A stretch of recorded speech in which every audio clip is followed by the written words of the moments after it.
You're listening to Worshipology with Kurtis Parks, a biblical, practical, and spiritual conversation about living and leading worship. Let's lean into today's episode. Excited to share a conversation with you all that I'm having with a good friend of mine. This is David Santistevan, worship leader based out of Pittsburgh and now all over the USA. How you doing, man? I'm doing good. Thanks, Kurtis, for bringing me on this. My heart is all about worship pastors and worship leaders and helping us all do what we do effectively. And so, I'm from the Pittsburgh, PA area, born and raised there. Woo. And go Steelers, right? Come on, Kurtis. It's been a rough year. Rough year for Steelers fans. Rough year. I was on staff at Allison Park Church there in Pittsburgh for 11 years. Wonderful church planning church, and just love leading worship. I just kind of started out taking piano lessons as a young kid, kind of hated it, but God did something in my heart where he fused this desire for music and this passion for his presence. And I just knew when I had experienced the presence of God for the first time, I wanted other people to experience the reality of that. Wow. And so that's what I've kind of dedicated my life to is to helping worship pastors and worship leaders create atmospheres where people are connecting with God and encountering the real presence of God. And so did that for 11 years in my local church, the church I grew up in. And almost 3 years ago, we just set out as a family to travel full time. So we were totally crazy and sold our house and we bought an RV and we hit the road and have been on the road around the country for the last few years, just kind of serving a lot of different local churches, leading worship, doing some coaching and training and workshops. And just serving churches in whatever way that we can, as well as just being together as a family and seeing the country. So it's been an awesome journey, tons of fun. God's doing a lot of great stuff, and we're loving every minute of it. Man, that's incredible. Now, Dave, you have a podcast that's been running for how many years now? Man, I'm terrible with the timetable, but I would say it's probably been going on for 7 years. Wow. Long time. Yeah. And tell our listeners just a little bit about the podcast. What got you involved in that? Because it's an amazing podcast, great resource. I listen to it all the time. And I mean, David has interviewed everybody from people in the Bethel camp, Hillsong, Tomlin, and just legends in the worship world. What got you into that? And I look at something like a resource with a podcast, and you're able to kind of bump into different people's anointings all over the place.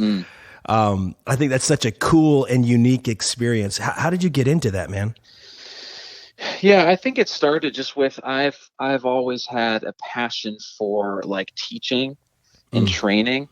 That's just been reflected kind of in my style, even as a worship leader, in approaching it less as an artist and a performer and more of almost like a coach, Yeah. And so I've just always really loved that, investing in others and creating a resource. So it started as a blog, where I blogged every day for 2 years and just started creating, resources and articles based on what I was failing at, what I was learning about, as a young kid in full-time ministry at my church. And I just saw those articles spread, different worship pastors reaching out to me saying, hey, we're using your blog posts for our worship team devos. And I was like, oh, that's really cool. I'm super humbled and honored, And I saw just podcasting kind of just starting to grow, and I'm not an early adopter type, so I wasn't super early on the podcast scene, but I just saw that it was a communication platform that was really starting to take off. So I was like, let's try this, and so I just started reaching out to people. I had 0 listeners, right? And you just got to ask people, hey, you want to come on my worship podcast? And I was surprised by how many people just said, yeah, absolutely. So I just started doing interviews every single week, editing those down. I'm super nervous to even listen to those early episodes, just for the audio how terrible it is, but you got to start somewhere. That's the truth with anything that you do. And this, Kurtis, you're like an entrepreneur and you're a builder. Like, you can't wait for the perfect situation to start something. You just got to like put one foot in front of the other and do it and learn as you go, So man, that's kind of how it started, to be a resource. And it's just been wonderful to be able to connect and just get inside the head of some of these artists and songwriters and leaders that we look up to, and just go behind the scenes a bit, behind the scenes of the songs, into the life and the ministry that these people are doing, so it's tons of fun. And it's called Beyond Sunday, right? It is Beyond Sunday, not Beyonce. No, so nice. I always have to. Have you had that distinction have debate? I have. That's yes. amazing. Beyond Sunday. Beyonce. Man, I love what you just shared, because I think so many of us that are listening to this and just in the worship space, we're creatives, we're artists, we like to write. But the discipline side of what you've done, not only with the podcast, but your songwriting, and we'll get into that a little bit, but it's taking that first step. How do you kind of stay on the track of being disciplined when there's so many different things pulling at your capacity and demanding your time? Some of the worship leaders that are in the camp are wearing multiple hats, and I think you've been there, done that, where you might have, I got to lead the worship, and then I've got to, plan out and be an administrator at times. And then I'm actually leading the youth service this Wednesday, and I'm doing this, that, and the other. How do you stay disciplined and focused on the things that you really feel passionate about, and to see that come to fruition? Yeah, great question, man. I'm by no means an expert at this, but I think you just have to get crystal clear on what you want and what God's called you to do. Because if you don't determine what you're going to do with your life, someone else is going to determine it for you. Wow. You know what I mean? Yeah. Your life is going to be a response to your emails, rather than like a focused, like, here's what I'm chasing down, Wow. And that doesn't mean like, stop responding to email, because you'll lose your job really quick in ministry if you don't get back to people. So I'm not saying that, but what I am saying is getting crystal clear on what it is you want. And I think a lot of leaders just fail to ask that question, because they're sort of waiting for something to happen to them, or they're waiting for somebody to decide what their next step is. If you're a worship pastor, man, what do you want to see happen? Obviously with collaboration with your lead pastor, like, what do you want to chase down this year? Like, what's the big thing? So for me, it's like just getting clear on that. When I started my blog, it was just like, I committed to it. I said, I'm just going to start doing this. And so there were days I'd wake up early in the morning, before my kids woke up, and I knew I committed to post a blog for that day, and I didn't know what I was going to write about, but I just started writing. Kurtis, you know what that's like as an author. Like, sometimes you just got to sit in front of that blank screen and just let it flow, even when you don't feel it. Yeah. And I think it's just that commitment to doing it. You surprise yourself creatively when you just put it out there, right? And sort of chase it down. And so I think it's just getting clear on what you want. When I decided to do a podcast, I just made a decision. I put it in writing. I'm going to do this, right? And I just like committed to it and stay focused on it. So just the biggest thing I would say, and this is super simple, is to write down what you want. Put it in writing. I use it's called a full focus planner. I've been using this for the last couple of years. And it's funny, with all the technology we have, what's probably helped me the most these last couple of years is having a paper planner where I just look at every day and say, here's the big 3 things I'm going to get done today to move my goals a little bit further, and it's keeping the big picture in mind in the midst of the grind, in the midst of the whirlwind, of craziness, staying focused on what really matters and making sure that it can't be 400 things, it has to be like, okay, maybe there's like 17 things I want to do this year, but this quarter, these 3 months, here's what I'm going to focus on. And then you put something else off for later in the year, so you got to prioritize what's important. That's so good, man. I read this book. It's called Grit by Angela Duckworth. Yeah. And she talks about a conversation that happened with Warren Buffett, when he took a flight, it was a private flight because it's Warren Buffett, and he gets into this plane and the pilot just starts asking him all of these questions, financial goals and entrepreneurship, because it's Warren Buffett. And Warren says to the pilot, here's what I want you to do, because he's, sharing his dreams and stuff. I want you to write down these 25 dreams that you want to accomplish in life. And the pilot's like, yeah. And Warren said, and then I want you to circle the top 5 and never look at the other 20 again.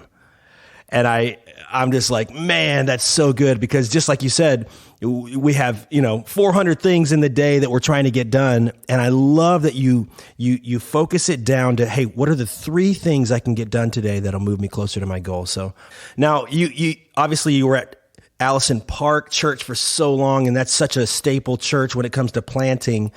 And we've got some worship leaders a part of this, myself included, that are a part of fresh church plants. How do you approach leading worship in a church planting church, and also on the other side of that in a church plant, when it comes to, budgeting and resources and then just people? Yeah, I mean, it's definitely, church plants are not for the faint of heart. I mean, this more than anybody, Kurtis.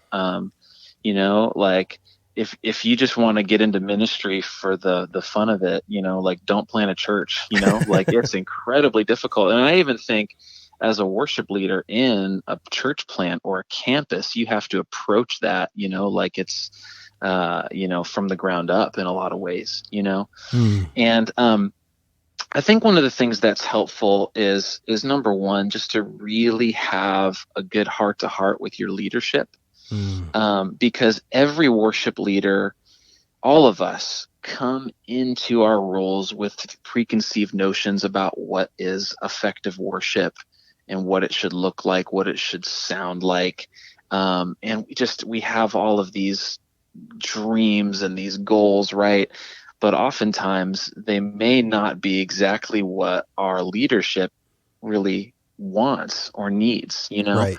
And I think our lead pastors or our campus pastors are actually better worship leaders than we give them credit for. And here's why. They may not be able to sing, they may not be able to play an instrument, but they know their people, right? And the important thing about worship ministry really isn't the creativity and the cool factor, of being the trendiest church on the block.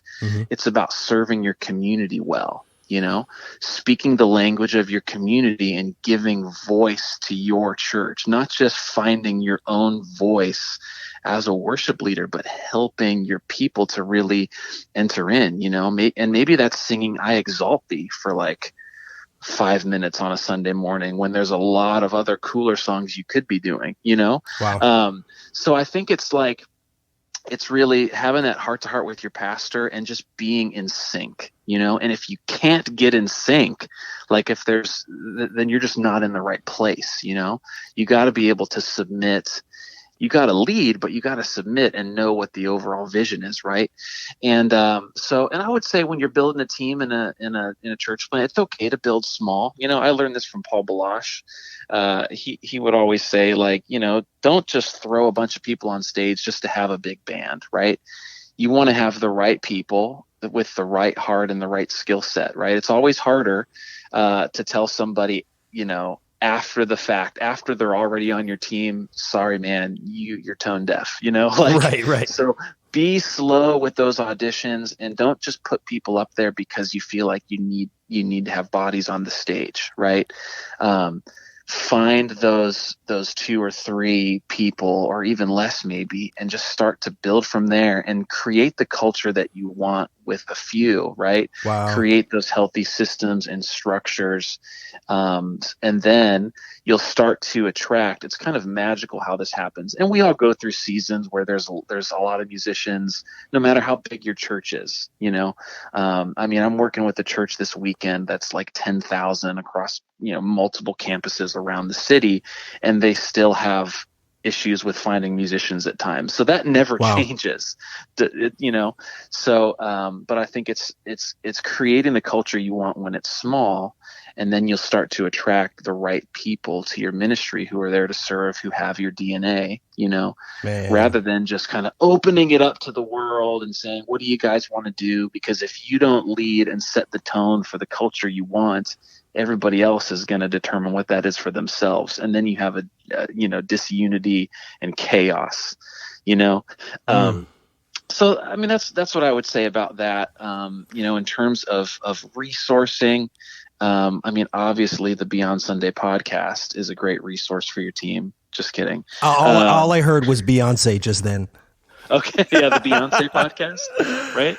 Oh my goodness. No, but,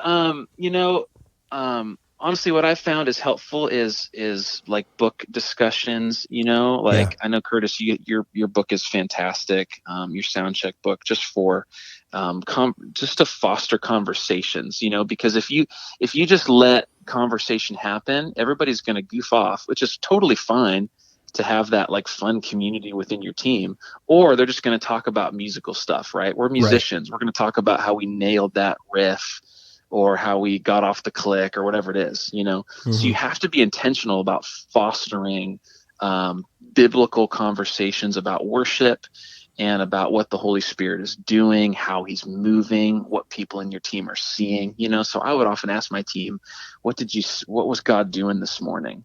Wow. And that pushes your bass player, who maybe isn't used to talking about those sorts of things, to start to tune into that side of it, right?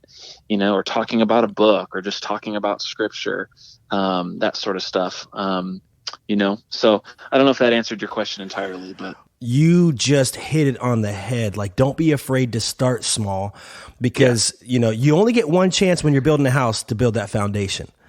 So if you start to put walls up and a roof up prematurely, that thing's coming down. And I appreciate your heart behind that, because, as you said, you're at a massive church this weekend, still say, what is it? Mo money, mo problems, right? Mo people, same problems. And, but man, just in the line of recruiting, what can we do actively to bring those right people on? What are some of the steps that we can take? And I know we've got introverts, extroverts listening, but what's something maybe like low-hanging fruit that we can do this week to start to have the right mindset when it comes to that slow build, when it comes to recruiting? Yeah, that's a great question. I wish there was like a magical answer to this, where it's like, do these 3 things and you'll have a fully staffed worship team for years to come. When you find those 3 things, write that book, David. Right. If anybody's writing those articles, they're lying, or they haven't done it. Right. So recruiting is such a challenging thing, but it is kind of the little things over time. Worship ministry, or any ministry, is really a long game. It's not about like, you're going to get 25 musicians in an audition who are all amazing. Those of us who've done auditions, we know that most of the time it's pretty frustrating, right? Yeah. You have these auditions, and you invite all these people to come. You have 45 female vocalists that show up, right? And it's like, okay, this is great, but so it is challenging.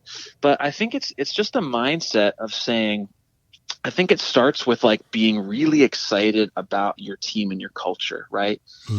Because that's going to spread, And so I think it's opening your eyes to who's around you, where you are, Wow. Hanging out in the lobby after service, right? And just interacting with people, oftentimes you can spot the musicians, right? And oftentimes it's the best volunteers, the best musicians aren't necessarily the ones who are coming up to you saying, "Hey, I want to play." What I found a lot of times, those that are super confident and really want to get involved, which is fine, but a lot of times they may not be your best musicians. You have to sort of seek them out, keep your eyes open.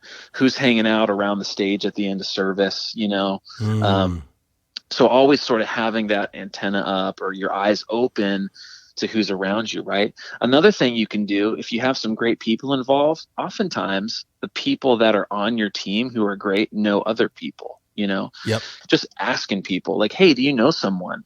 Right. And then they reach out and boom, you got somebody else on your team, right? But you Mm-hmm. can do that anywhere. Um, so I think it's just, yeah, keeping your eyes open to what's around you, taking some steps that way. And I'm not discouraging auditions. I think that can be really effective, a couple times a year where you say, hey, we're going to do a big push. We're going to talk about this from the front. We're going to schedule this time and really push to like just kind of dig and excavate and see who's out there. You know what I mean? Mm-hmm. So you got to kind of find what works for you. But it starts with you being excited about your culture and creating a culture where people want to be involved, where it's not like a place where volunteers are abused, but it's a place where disciples are made, Come and on. that's the kind of culture that people are going to want to be a part of, even if you're not paying them. Like, of course, like, yeah, if you're paying somebody a couple $100 to play a weekend, you'll open up that pool of people who are interested, right? But you don't have to pay people to have a powerful worship ministry. Yeah. People want to be a part of a great community where there's good friends, and where God is moving, where you're climbing a mountain together, where you're taking ground together. So create that culture and you'll start to see it grow little by little. That's so good, man. Well, let me kind of segue into this because it's very related to that. We're talking about recruiting for your team. The other side of that is just the leadership, finding worship leaders, raising worship leaders. You've done this so well over your time, not just at APC, but all across the country, is pouring into leaders, discipling them, raising them up. What are like just a couple ideas, thoughts, if you want to start doing that with somebody on your team? What's a great way to just step into discipleship, but more so almost like an apprenticeship when it comes to raising up a worship leader, in the idea of either sending them out or, what does Andy Stanley say? If you work yourself out of a job, you'll always have one. Right. So just some thoughts on raising up leaders. Yeah, absolutely. And this probably goes without saying because probably everybody listening to this is wired this way, but you have to be comfortable in your own skin. And I think you have to come to a place where you're okay if you're not the best in the room, if you're not the most talented, right? The best leader does not equal the most gifted, right? Wow. The best leader knows how to get the right people in the right place on their team, right? So good. So at Allison Park, I was by far not the best vocalist, 100%, right? But I worked to be able to surround myself with those kind of people, right? I wasn't the best musician on all the instruments, right? But I surrounded myself and helped to put people in the right place all around me, And so I think it's a matter of really determining, okay, so if you want to disciple a worship leader, you got to get clear on, okay, what does that look like? Yeah. What is worship at our church? What do we value in terms of worship leading, right? And every church is going to be a little bit different. There's going to be a lot of similarities, but determining what is our culture, right? What kind of songs do we choose? How do we lead, right? Some churches are very, more like laid back and chill. Others are more out front, very vocal, giving vocal cues, poaching, pulling the room in, right? And so it's like determining. There might be stuff that you just sort of intuitively do at this point that you need to like define so that you can pass those along to the people that you're mentoring, right?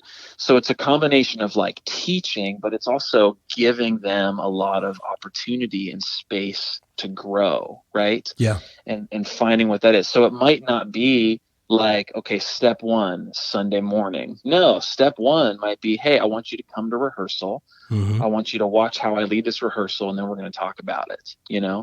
Step two is going to be, okay, I'm going to schedule you to sing, but you're not going to lead a song yet, right? It's that whole like, watch me as I do, and then, whatever that whole, thing is. But, and then eventually it's like, okay, you're on the other side, and you're watching the person that you've developed step out on the stage and lead. And so there's a progression there. You don't just throw them into the deep end, right?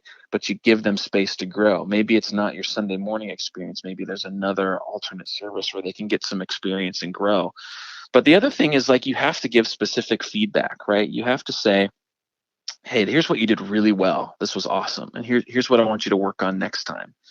That's the kind of stuff that is going to help people grow, right? You don't just want them to stay the way they are, but you want them to be able to develop and take the next steps. So you have to be specific about what you're coaching them on, and tell them when they nail it, encourage them, but also help them see, hey, here's how you can improve next time, right?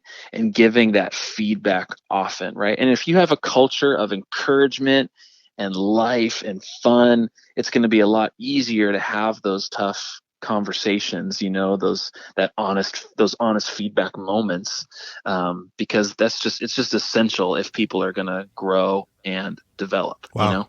So that's so good, man. I think the intentionality piece is really what I'm getting from you. Is like, you can't raise leaders by accident. You got to bring them into the room. I love that. So finding those one or two people on your team where you can be that coach and that champion and help them get to that next level. So good. Man, I know we got just a few more minutes here. I want to hit so much. I feel like I'm drinking from a fire hydrant right now. You're a great songwriter, not just in the sense of crafting great melodies and lyrics, but in the sense of like writing for your church, knowing what your church needs to sing, whether that's a season that you're in, a series that you're going through, a particular project that you want to hit. Talk to me a little bit, for the songwriters in the room. How do you take that first step in writing songs for your church, and keep that? I think so many times we have eyes beyond our church before we have eyes for our church. And so you're writing a song, and man, this is going to be the next, how great is our God? And it's like, write for your church and start there. So how do you do that well, David? Yeah, I'll tell you what's not worked for me first. Okay. So it's when I sit down and I just say, I'm going to try to write a good song. That never works. No. But what does work and what helps me is when I give myself a little bit of a box to work in.